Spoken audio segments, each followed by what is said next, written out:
2030 বিশ্বকাপে বড় এক সুবিধা পেতে চলেছে আর্জেন্টিনা। 2026 বিশ্বকাপের ফাইনালে তীরে এসে তরি ডোবার সেই তীব্র বেদনা কি এখনো পোড়ায় আপনাকে?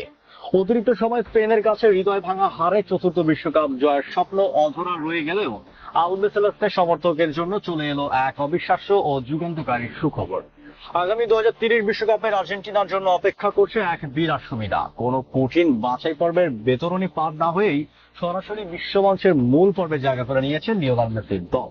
ফিফাটি কোন নিয়মের জাদুতে বিশাল সুযোগ পেল আর্জেন্টিনা? ঘরের মাঠে খেলা সে ঐতিহাসিক সুযোগটাই ঠিক কিভাবে আসছে, সব রহস্যের জট খুলতে ভিডিওটি এখনই শেষ পর্যন্ত দেখুন। 2026 সালের গ্রীষ্মকালীন বিশ্বকাপটা আর্জেন্টিনার জন্য এক ছিল আবেগের রোল কোস্টার রাইড।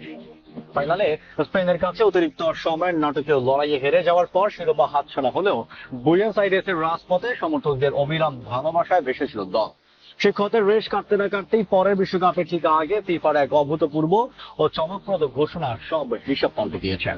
ফিফার সিদ্ধান্ত অনুযায়ী ফুটবল বিশ্বকাপের শতবর্ষ উদযাপনের এই আসক্তি ইতিহাসের পাতায় নাম লেখাতে চলেছে মোট 6টি দেশের যৌথ আয়োজনে, যেখানে প্রধান ম্যাচগুলো অনুষ্ঠিত হবে স্পেন, পর্তুগাল ও মরক্কোতে। আর ঠিক এই আয়োজনের সুবাদেই দক্ষিণ আমেরিকার 3 দেশ আর্জেন্টিনা, উরুগুয়ে এবং প্যারাগুয়ে কোনো ধরনের কঠিন বাছাই পর্বে পরীক্ষা ছাড়াই সরাসরি টুর্নামেন্টে খেলার টিকিট পেয়ে গেছে। 1930 সালে উরুগুয়েতে শুরু হয়েছিল ফুটবল বিশ্বকাপের প্রথম আসর। সেই গৌরবময় ইতিহাসে ঠিক 100 বছর পূর্তি উপলক্ষে ফিফা এই বিশেষ আয়োজন করতে যাচ্ছে।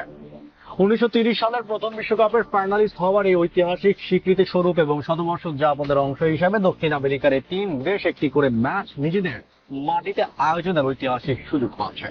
আর এই সুবাদেই বর্তমান বিশ্ব ফুটবলের পাওয়ার হাউস আর্জেন্টিনাকে আর ল্যাটিন আমেরিকার সেই ঘাম ঝরানো ও ক্লান্তিকর কনমেবল বাছাই পর্বের বৈতরণী পার হতে হবে না। দল সরাসরি মূল পর্বে খেলবে। ফুটবল প্রেমীদের জন্য এর চেয়ে বড় স্বস্তির খবর আর কি বা হতে পারে?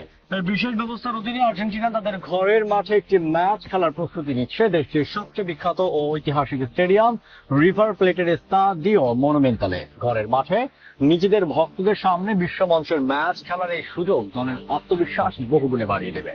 শুধু তাই নয়, বিশ্বকাপের উদ্বোধনী ম্যাচটি অনুষ্ঠিত হবে উরুগুয়ের রাজধানী মন্টেভিডিওর ঐতিহ্যবাহী স্তাদিও সেন্টেনারিও স্টেডিয়ামে, যে ঐতিহাসিক মাঠে অনুষ্ঠিত হয়েছিল বিশ্বকাপের ইতিহাসের একদম প্রথম ম্যাচটি। পাশাপাশি গত জুনে জার্মানিকে ট্রাই বেকারে চমকপ্রদ জয় উপহার দেওয়া প্যারাগুয়েও তাদের একটি ম্যাচ আয়োজন করবে আসনসিওনে স্তাদিও ওসভালদো দোমিনগেজ দিব্বে স্টেডিয়ামে। সব মিলিয়ে দক্ষিণ আমেরিকার ফুটবলের শিকড়ে ফিরছে এই মেগা টুর্নামেন্ট। বাছাই পর্বের ক্লান্তি ছাড়াই সরাসরি 2030 বিশ্বকাপের মূল পর্বে খেলার এই বিশাল সুযোগ আর্জেন্টিনাকে তাদের চতুর্থ শিরোপা জয়ের মিশনে দারুণ এক মানসিক ও শারীরিক সুবিধা দেবে, এতে কোনো সন্দেহ নেই। বন্ধুরা, 2030 বিশ্বকাপে আর্জেন্টিনার এই সরাসরি খেলার সুযোগ পাওয়া এবং 6 দেশের যৌথ আয়োজনের এই সিদ্ধান্তকে আপনি কিভাবে দেখছেন? 2030 সালের কি তবে ল্যাটিন আমেরিকার মাটিতেই ট্রফি তুলবে আর্জেন্টিনা?